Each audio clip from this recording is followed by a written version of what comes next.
दोस्तों नमस्कार। हिमानी जी के पॉइंट के इस ऑनलाइन प्लेटफॉर्म से मैं शैलेंद्र कुमार आप सभी का हार्दिक अभिनंदन और स्वागत करता हूं। दोस्तों हिमानी जी के सीरीज में आज हम फिर एक वीडियो के साथ आपके सामने हाजिर हुए हैं। आज का जो वीडियो है वो है राजस्थान के दुर्ग पार्ट 2। और पार्ट 2 में आज हम अध्ययन करेंगे चित्तौड़गढ़ दुर्ग का, जो कि एक बहुत ही ऐतिहासिक दुर्ग है। तो बढ़ते हैं दोस्तों धीरे धीरे आगे। देखिएगा, राजस्थान का गौरव विचित्रकूट उपनाम से प्रसिद्ध चित्तौड़गढ़ का किला मुख्यतः गिरि दुर्ग की श्रेणी में आता है। इस किले की आकृति भेल मछली के समान है। व्हेल मछली के समान है। तो ये प्रश्न पहले पूछा गया परीक्षा में, ध्यान रखेंगे कि आकार कैसा है, व्हेल मछली के समान है। देखिए आगे बढ़े।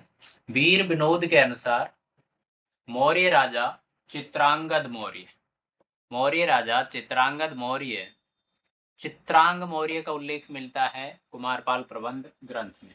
तो चित्रांगद मौर्य ने दुर्ग का निर्माण करवाया था, लेकिन चित्तौड़गढ़ दुर्ग का अधिकांश भाग मेवाड़ महाराणा कुंभा के द्वारा 15वीं शताब्दी में निर्मित करवाया गया था। इसलिए महाराणा कुंभा को चित्तौड़गढ़ दुर्ग का आधुनिक निर्माता भी कहा जाता है। तो दोस्तों, वीर विनोद के रचयिता रचयिता रचयिता माने जाते हैं रचयिता हैं माने जाते क्या रचयिता हैं कवि राजा, तो थोड़ी देर पहले कवि राजा श्यामल दास। इनके बारे में हमने पहले वीडियो में उल्लेख किया था, कवि राजा श्यामल दास के बारे में। अब आगे देखें। यह दुर्ग गंभीरी और बेड़च नदियों के संगम पर है। यहाँ भी आप ध्यान रखेंगे कौन सी नदियों का नाम आता है, गंभीरी और बेड़च नदियों के संगम पर चित्तौड़गढ़ जिले में। कहाँ पर? चित्तौड़गढ़ जिले में अरावली पर्वतमाला पर मैसा के पठार पर स्थित है, और जिसकी ऊंचाई है लगभग 1850 फीट। जिसकी ऊंचाई है लगभग 1850 फीट, या लगभग हम कह सकते हैं 620 मीटर। कह सकते हैं 620 मीटर, इतनी ऊंचाई पर यह दुर्ग स्थित है। अब देखिए साथियों, आगे बढ़ते हैं।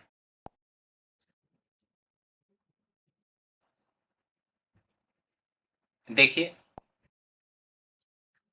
यह दुर्ग चित्रकूट पहाड़ी पर स्थित राजस्थान का प्राचीनतम गिरि दुर्ग है, लेकिन यह दुर्ग धानवन श्रेणी को छोड़कर दुर्गों की सभी श्रेणियों में शामिल किया जा सकता है। चित्तौड़गढ़ का दुर्ग वीरता, त्याग, बलिदान, स्वतंत्रता और स्वाभिमान का प्रतीक रहा है। यह दुर्ग स्थापत्य की दृष्टि से बहुत ही विशिष्ट है। चित्तौड़गढ़ दुर्ग अपनी श्रेष्ठता के लिए देश भर में प्रसिद्ध है। इसलिए कहा जाता है कि गढ़ तो चित्तौड़गढ़ बाकी सब गढ़ैया। गढ़ तो चित्तौड़गढ़ बाकी सब गढ़ैया। ये उक्ति किस दुर्ग के लिए आती है, ऐसा कोई प्रश्न आ जाए तो वह है चित्तौड़ का दुर्ग। देखिए साथियों, आपके सामने है, क्या आप जानते हैं, क्या जानते हैं, क्या बताना चाहते हैं? देखिएगा, जागीरी किलों का सिरमौर। जागीरी किलों का सिरमौर है कुचामन का किला। कुचामन का किला कौन सा है दोस्तों? कुचामन का किला। दूसरा देखिए, चित्तौड़गढ़ दुर्ग राजस्थान का एकमात्र ऐसा दुर्ग है जिसमें खेती की जाती है। क्या की जाती है? खेती की जाती है। अगला बिंदु देखिए, ब्रिटिश पुरातत्व विभाग के सर ह्यूज के अनुसार यह दुर्ग विशालकाय जहाज के समान दिखाई पड़ता है। अगला बिंदु देखिएगा, शुक्र नीति में वर्णित दुर्गों के अंतर्गत चित्तौड़ दुर्ग को गिरि दुर्ग, सैन्य दुर्ग और सहाय दुर्ग की श्रेणी में रखा जाता है। गिरि दुर्ग, सैन्य दुर्ग व सहाय दुर्ग की श्रेणी में रखा जाता है। किसमें? शुक्र नीति में। शुक्र नीति का जो उल्लेख किया है वो शुक्राचार्य ने किया है, जो आप पहले वीडियो में देखे थे। अब देखिएगा, यहाँ पर देखिए कुछ नाम आपको दिखाई पड़ रहे हैं चित्तौड़गढ़ दुर्ग के उपनाम। दोस्तों, यहाँ से कई प्रश्न सीधे से आपसे पूछे जा सकते हैं कि राजस्थान का दक्षिणी प्रवेश द्वार कौन सा दुर्ग कहलाता है? चित्तौड़गढ़ दुर्ग। गढ़ों का सिरमौर कौन सा दुर्ग कहलाता है? तो चित्तौड़गढ़ दुर्ग। मालवा का प्रवेश द्वार कौन सा दुर्ग कहा जाता है? तो चित्तौड़गढ़ दुर्ग। चित्रकूट दुर्ग, खिजराबाद, दक्षिणी सीमा का प्रहरी, राजस्थान के किलों का सिरमौर, मालवा का प्रवेश द्वार, हिंदू देवी देवताओं का अजायब घर, ये सब के सब उपनाम किसके मिलते हैं? चित्तौड़गढ़ दुर्ग के मिलते हैं। अब बढ़ते हैं आगे। देखिए आप यहां से कहानी देखिएगा। 734 ईस्वी में 734 ईस्वी में इस दुर्ग को बप्पा रावल ने मान मौरी से छीना। 734 ईस्वी में बप्पा रावल ने इस दुर्ग को मान मौरी से छीना और मेवाड़ में गुहिल वंश की स्थापना की। कौन से वंश की स्थापना की? गुहिल वंश की स्थापना की। 10वीं शताब्दी में 10वीं शताब्दी में अंतिम समय में परमार शासक राजा मुंज ने दुर्ग को जीतकर अधिकार कर लिया तथा दुर्ग में त्रिभुवन नारायण का मंदिर का निर्माण करवाया। आगे देखिए, साका क्या है? साका चित्तौड़ दुर्ग के इतिहास में कुल 3 साके होते हैं। आगे परिभाषा भी हम देखेंगे। सामान्यतः समझो कि शाखा में जब कभी युद्ध होता है तो जौहर और केसरिया एक साथ आयोजित होता है, तो उस कंडीशन को शाखा कहा जाता है। 3 साके आपके सामने हैं, देखिएगा। प्रथम शाखा आपके सामने है, थोड़ा सा और ऊपर ले लेते हैं। यहां देखिएगा, प्रथम शाखा वो हुआ आपके 26 अगस्त 1303 को। प्रथम शाखा हुआ 26 अगस्त 1303 को। युद्ध किस किस के मध्य होता है? राणा रतन सिंह व अलाउद्दीन खिलजी के मध्य। रतन सिंह मेवाड़ रियासत के शासक हुआ करते थे और अलाउद्दीन खिलजी दिल्ली सल्तनत के सुल्तान हुआ करते थे। दोनों ही महत्वाकांक्षी श्रेणी के शासक थे, वीर योद्धा थे, लेकिन सबसे ज्यादा जो महत्वाकांक्षी उस समय का जो शासक था वो था अलाउद्दीन खिलजी। देखिएगा साथियों, इस समय जौहर का आयोजन होता है। जौहर क्या होता है कि जब जीत की आशा नहीं हो और ऐसे में छत्राणी अपने सतीत्व की रक्षा के लिए आत्म बलिदान कर दे तो जौहर कहलाता है। इस प्रथम शाखा में राणा रतन सिंह की पत्नी पद्मिनी के नेतृत्व में छत्राणियों ने क्या किया? जौहर किया। अब देखिएगा, केसरिया जब युद्ध में जीत की कोई उम्मीद नजर नहीं आती और अंतिम सांस तक जो सैनिक या राजा प्रण करता है लड़ने का और अंततः अपने प्राणों का बलिदान कर देता है, तो ऐसी स्थिति केसरिया कहलाती है और इसमें सभी सैनिक केसरिया वस्त्र धारण करते हैं। इस समय राणा रतन सिंह व उसके वीर सेना नायक गोरा बादल जो चाचा भतीजा हुआ करते थे और समस्त राजपूतों ने केसरिया व्रत धारण करके अंतिम सांस तक युद्ध किया। आगे देखिए, विशेष बिंदु क्या है इस शाखे के। ये राजस्थान के इतिहास का सबसे बड़ा शाखा माना जाता है। चित्तौड़गढ़ दुर्ग में प्रतिवर्ष चैत्र माह में कृष्णा एकादशी को जौहर मेले का आयोजन होता है। ये प्रश्न आपसे पूछा जा सकता है कि जौहर मेले का आयोजन कहाँ होता है। अब देखिए साथियों, इसका वर्णन हमें मिलता है, वो मिलता है प्रसिद्ध इतिहासकार अमीर खुसरो की पुस्तक तारीख-ए-अलाई से। तारीख-ए-अलाई से वर्णन मिलता है कि पहले शाखा में क्या क्या घटित हुआ था। अब देखिएगा आप, हम देखते हैं दूसरा शाखा। द्वितीय शाखा मेवाड़ का जो होता है वो होता है 8 मार्च 1535 को। कब होता है? 8 मार्च 1535 को। इस बार आमने सामने कौन थे? महाराणा विक्रमादित्य या राणा विक्रमादित्य, और इनके विपरीत जो थे, विरोध में जो थे, वो थे बहादुर शाह। विक्रमादित्य मेवाड़ से थे तो बहादुर शाह गुजरात के सुल्तान थे। इस युद्ध में गुजरात की सेना का जो नेतृत्व किया वो रूमी खां के द्वारा किया गया था। यहाँ पर भी जौहर व्रत का आयोजन किया गया। राणा सांगा की पत्नी कर्मावती व राणा विक्रमादित्य की रानी जवाहर बाई के नेतृत्व में छत्राणियों ने जौहर किया। वहीं वीर योद्धाओं ने केसरिया व्रत धारण किया, जिसमें देवलिया प्रतापगढ़ के ठाकुर बाघ सिंह के नेतृत्व में राजपूतों ने केसरिया किया। विशेष क्या है इस साके का? आक्रमण के दौरान मेवाड़ की सहायता के लिए रानी कर्मावती ने मुगल बादशाह हुमायूं को राखी भेजी, ऐसा उल्लेख मिलता है, लेकिन बादशाह सही समय पर सहायता नहीं कर सके, जिससे मेवाड़ का खात्मा हुआ। इसका वर्णन मिलता है इसका वर्णन मिलता है कवि राजा श्यामल दास की पुस्तक वीर विनोद से। किसमें मिलता है? वीर विनोद से इसका वर्णन मिलता है। अब देखिए, तृतीय साके की अगर बात करें हम, तो चलते हैं तीसरे साके की ओर। आप देखिएगा, तीसरा जो साका हुआ वो हुआ 25 फरवरी 1568 को।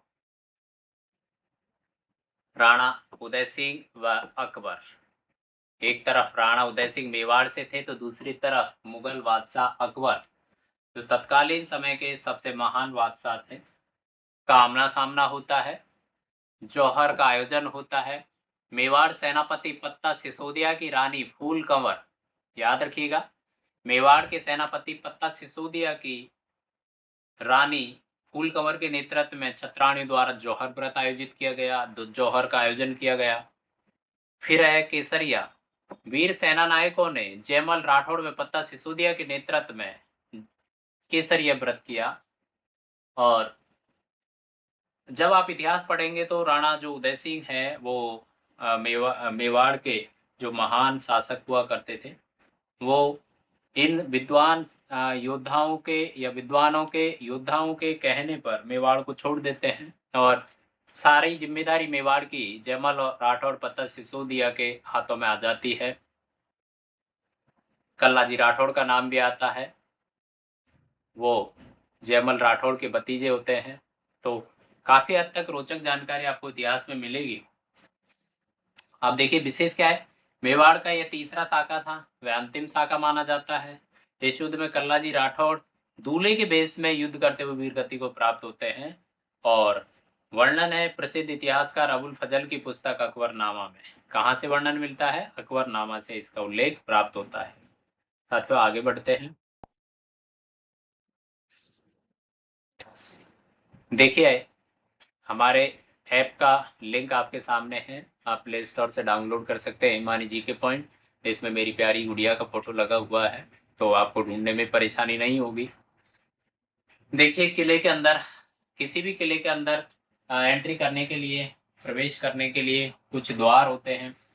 किले में सुरक्षा की दृष्टि से कई द्वार रखे जाते थे। एक द्वार अगर खुल जाता है तो दूसरा, तीसरा, चौथा, पांचवा, जैसा भी।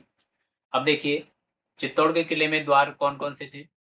चित्तौड़ दुर्ग में 7 प्रवेश द्वार स्थित हैं, जिनका निर्माण महाराणा कुंभा ने 1433 से 1468 ईस्वी के मध्य करवाया।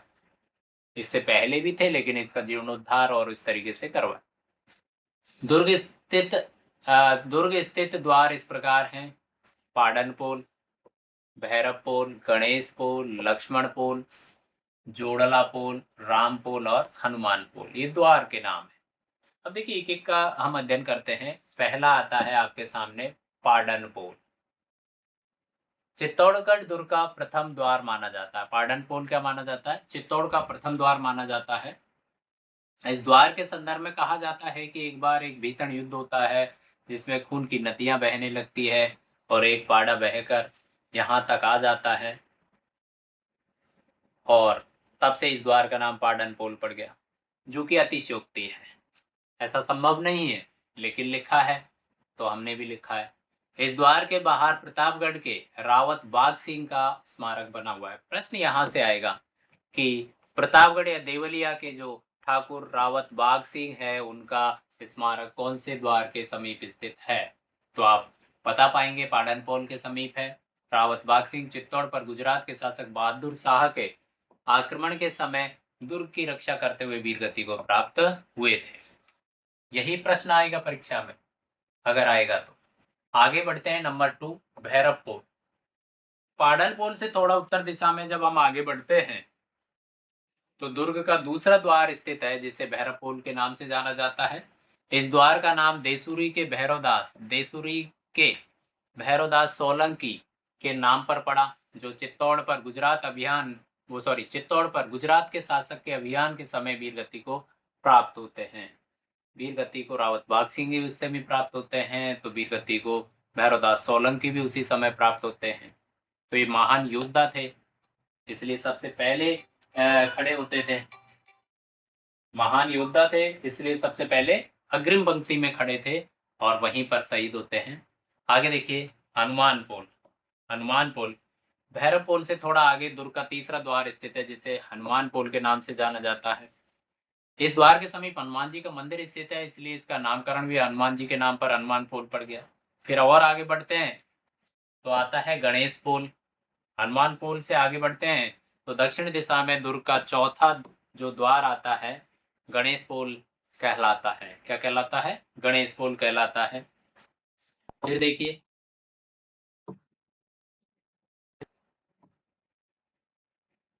अब देखिए और आगे बढ़ते हैं तो आता है जोड़ला पोल। गणेश पोल से थोड़ा आगे बढ़ने पर दुर्ग का पांचवा द्वार, कौन सा द्वार? पांचवा द्वार स्थित है, जिसे जोड़ला पोल कहा जाता है। यह द्वार दुर्ग के छठे द्वार के बिल्कुल सटा हुआ है, करीब स्थित है, इसलिए इस द्वार का नाम जोड़ला पोल पड़ गया। जोड़ला मतलब पास पास स्थित, है ना। तो जोड़ला पोल 5वें नंबर का है। अब आता है छठे नंबर का द्वार लक्ष्मण पोल। इस जोड़ला पोल से कुछ आगे बढ़ते हैं तो छठा नंबर का जो द्वार स्थित है उसे जो लक्ष्मण पोल के नाम से जानते हैं, और इस द्वार के समीप लक्ष्मण जी का मंदिर स्थित है, इसलिए नामकरण भी लक्ष्मण पोल पड़ा। क्या पड़ा? लक्ष्मण पोल पड़ा।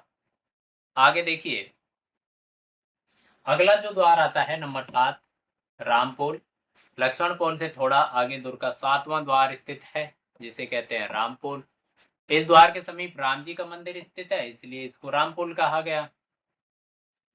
यह द्वार पश्चिमाभिमुख है, पश्चिम मुखी है, और इसी द्वार से दुर्ग में प्रवेश किया जाता है। इसी द्वार से दुर्ग में प्रवेश किया जाता है, तो यहाँ से कुछ प्रश्न बन सकता है। अब देखिए साथियों, चित्तौड़गढ़ दुर्ग का सबसे पुराना जो द्वार है वो सूरज पोल माना जाता है, जबकि चित्तौड़गढ़ दुर्ग का सबसे जो छोटा द्वार है वो लाखेटा बारी माना जाता है। ये दुर्ग के पहले के जो द्वार थे जो महाराणा कुंभा ने बनाए, उनसे पहले के जो द्वार थे उनके बारे में चर्चा है। तो चित्तौड़ दुर्ग का सबसे पुराना द्वार अगर आपसे पूछे तो सूरजपोल, सबसे छोटे द्वार के बारे में पूछे तो आपसे वो आप बताएंगे लाखेटा बारी। आगे देखिएगा अगला बिंदु, चित्तौड़गढ़ दुर्ग में स्थित रामपोल द्वार के पास ही फतेह सिंह या फत्ता सिसोदिया का स्मारक बना हुआ है। रामपोल द्वार के पास फतेह सिंह या फत्ता सिसोदिया का स्मारक बना हुआ है, जो हम अभी पढ़ के आए। अब देखिए आगे, चित्तौड़गढ़ दुर्ग स्थित भैरवपोल और हनुमान पोल के मध्य जयमल राठौड़, महत्वपूर्ण क्वेश्चन, जयमल राठौड़ और कल्ला राठौड़ की छतरी स्थित है। कौन से पोल के मध्य? भैरवपोल और हनुमान पोल के मध्य जयमल राठौड़ और कल्ला सिसोदिया की छतरी स्थित है। देखिए दोस्तों, दुर्ग के प्रमुख स्थल देखिए, चित्तौड़गढ़ दुर्ग में विजय स्तंभ, कुंभश्याम मंदिर, नीलकंठ महादेव मंदिर, मीराबाई मंदिर, जैन कीर्ति स्तंभ, जैन मंदिर, श्रृंगार चौरी, सतवीस देवरिया, चित्रांग मौर्य तालाब, जयमल की हवेली, नवलखा बुर्ज, कालिका माता मंदिर, तुलजा भवानी मंदिर, बाण माता मंदिर, अन्नपूर्णा माता मंदिर, गोरा बादल महल, कुंभा महल, नवकोठा महल, भामाशाह महल, मोती महल, आमला महल, टमकण महल, रानी पद्मिनी महल, फतेह प्रकाश महल, जयमल व कल्ला राठौड़ की छतरी, फत्ता सिसोदिया का स्मारक, 9 गजा पीर की दरगाह, चित्तौड़ी बुर्ज और मोहर मगरी स्थित है। इतने सारे प्रमुख स्थल इस दुर्ग के अंदर स्थित हैं। देखिएगा आपके सामने कुछ महत्वपूर्ण बिंदु है, जानते हैं उनको। नंबर 1, चित्तौड़गढ़ दुर्ग क्षेत्रफल की दृष्टि से राज्य का सबसे बड़ा दुर्ग है, जो 800 वर्षों तक मेवाड़ की राजधानी रहा। 800 वर्षों तक मेवाड़ की राजधानी रहा चित्तौड़। आगे देखिए, चित्तौड़गढ़ दुर्ग राजस्थान का सबसे बड़ा लिविंग फोर्ट है, सबसे बड़ा लिविंग फोर्ट है। इसमें बस्ती की बस्ती रहती है और राजस्थान के एकमात्र दुर्ग है जिसमें खेती की जाती है, खेती की जाती है। ये हमने पहले भी देख लिया। अगला बिंदु देखिए, चित्तौड़गढ़ दुर्ग पर प्रथम विदेशी आक्रमण अफगानी आक्रमणकारी मामू के द्वारा किया गया। किसके द्वारा किया गया दोस्तों? मामू के द्वारा किया गया था। आगे देखिए,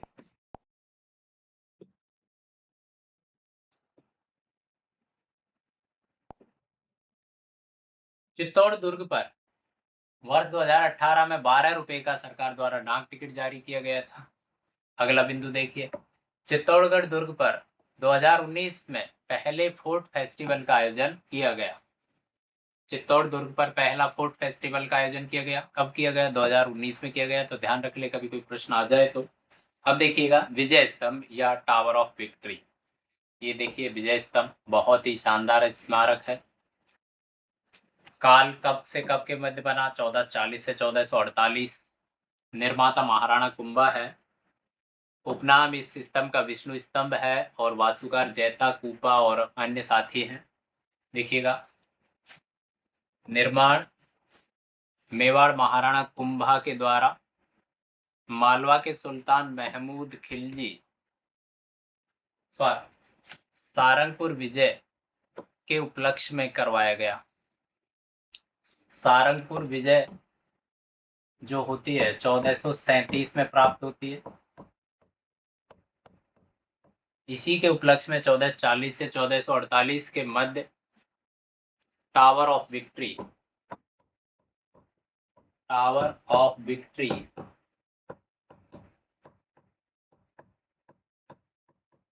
का निर्माण करवाया गया। ये जो स्तंभ है 47 फीट वर्गाकार चबूतरा और 10 फीट ऊंचे आधार स्थल पर बना हुआ है। विजय स्तंभ में कुल 9 मंजिल हैं और ऊंचाई लगभग 122 फीट है। सीढ़ियों की संख्या 157 है और यह स्तंभ स्थापत्य कला का एक सजीव नमूना माना जाता है। इसमें बहुत सारी हिंदू देवी देवताओं की प्रतिमा स्थापित है, इसलिए इसे हिंदू देवी देवताओं का अजायब घर भी कहा जाता है। वर्ष 2021 में मानसून के शुरुआती दौर में बिजली गिरने से विजय स्तंभ का कुछ भाग क्षतिग्रस्त हो गया, जिसको बाद में कुछ हद तक रिपेयर किया गया था। दोस्तों, इस वीडियो में इतना ही अध्ययन करेंगे। अगले वीडियो में इसका नेक्स्ट पार्ट लेकर आपके सामने हाजिर होंगे। तब तक के लिए जय हिंद, जय भारत, जय जय राजस्थान।